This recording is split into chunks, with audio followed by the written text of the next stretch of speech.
Shalom, sahabat-sahabat pembaruan karismatik Katolik yang dikasihi Tuhan. Tema video ini adalah tentang hakikat pembaruan karismatik Katolik. Adapun bahan pengajaran ini bersumber dari Badan Pelayanan Nasional Pembaruan Karismatik Katolik Indonesia. Saya hanya mempresentasikannya dalam bentuk video slide dari isi materinya agar supaya dapat dihayati secara praktis oleh umat pembaruan karismatik Katolik di mana saja berada. Kiranya melalui video singkat ini, umat dapat memahami secara sederhana tentang hakikat pembaruan karismatik Katolik. Terima kasih. Hakikat pembaruan karismatik Katolik adalah Charles Fox Parham yang dipakai Tuhan mengawali gerakan Pentakosta yang dimulai di Texas pada tanggal 1 Januari tahun 1901 dan yang kemudian gerakan Pentakosta ini menjalar ke seluruh gereja Tuhan termasuk gereja-gereja di Indonesia. Dalam Konsili Vatikan II, tahun 1962 sampai tahun 1965, Paus Yohanes ke-23 mengharapkan adanya angin segar berhembus dalam gereja Katolik. Pada tahun 1967, sekelompok mahasiswa Katolik di kota Pittsburgh, Pennsylvania, mengadakan retret akhir pekan. Mereka berdoa dan merindukan untuk mengalami pengalaman Pentakosta. Dalam retret itu, mereka mengalami pencurahan Roh Kudus. Pengalaman dan sukacita dari Roh Kudus ini mereka sebarkan agar umat lainnya pun dapat mengalami pencurahan Roh Kudus. Saat itulah menjadi titik awal gerakan pembaruan karismatik Katolik, dan menyebar ke seluruh dunia.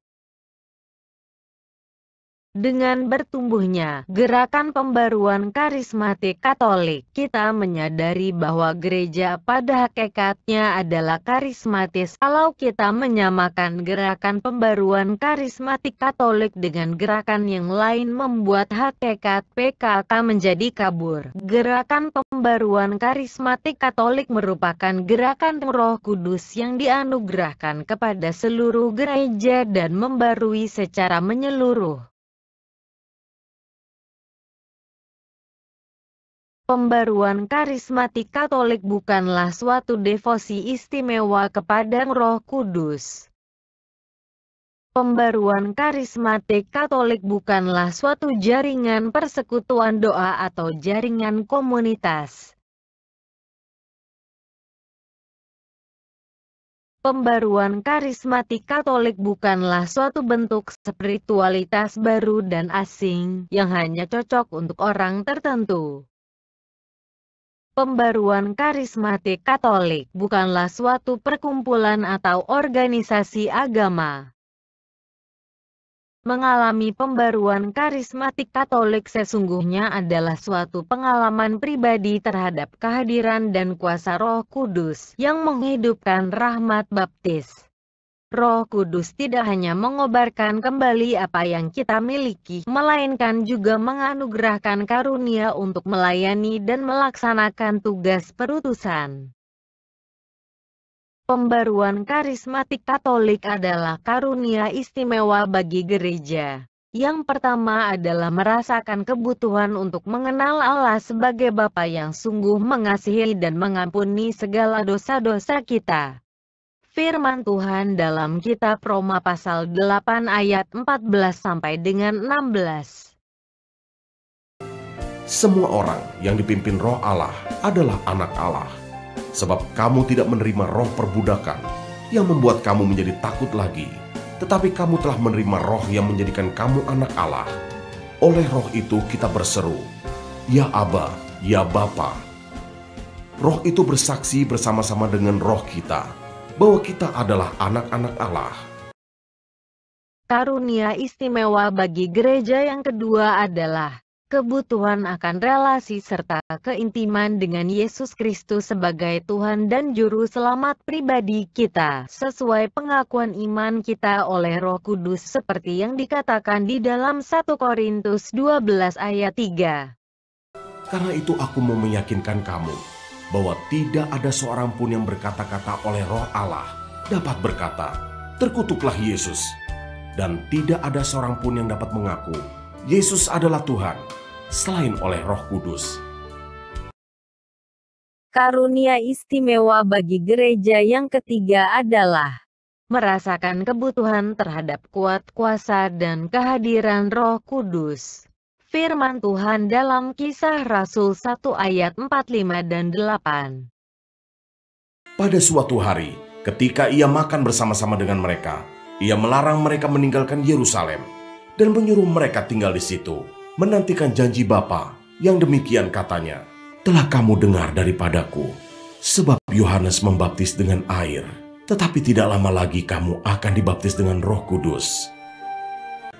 Tetapi kamu akan menerima kuasa kalau Roh Kudus turun ke atas kamu, dan kamu akan menjadi saksiku di Yerusalem dan di seluruh Yudea dan Samaria dan sampai ke ujung bumi."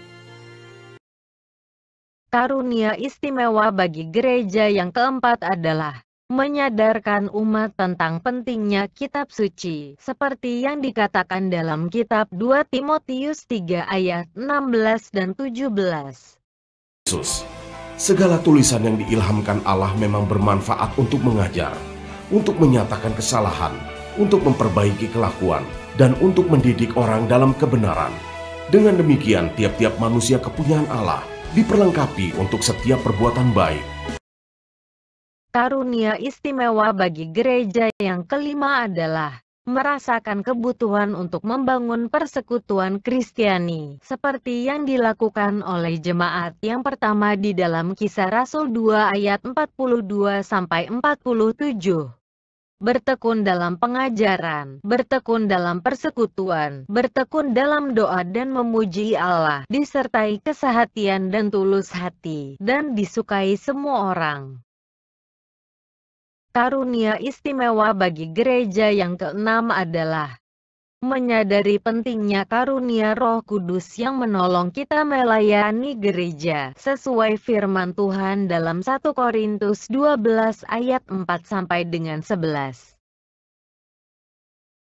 Ada rupa-rupa karunia, tetapi satu roh, yaitu 1. Karunia hikmat, 2. Karunia pengetahuan, 3. Karunia iman, 4. Karunia menyembuhkan, 5. Karunia mujizat, 6. Karunia nubuat, 7. Karunia membedakan roh, 8. Karunia bahasa roh, 9. Karunia menafsir bahasa roh.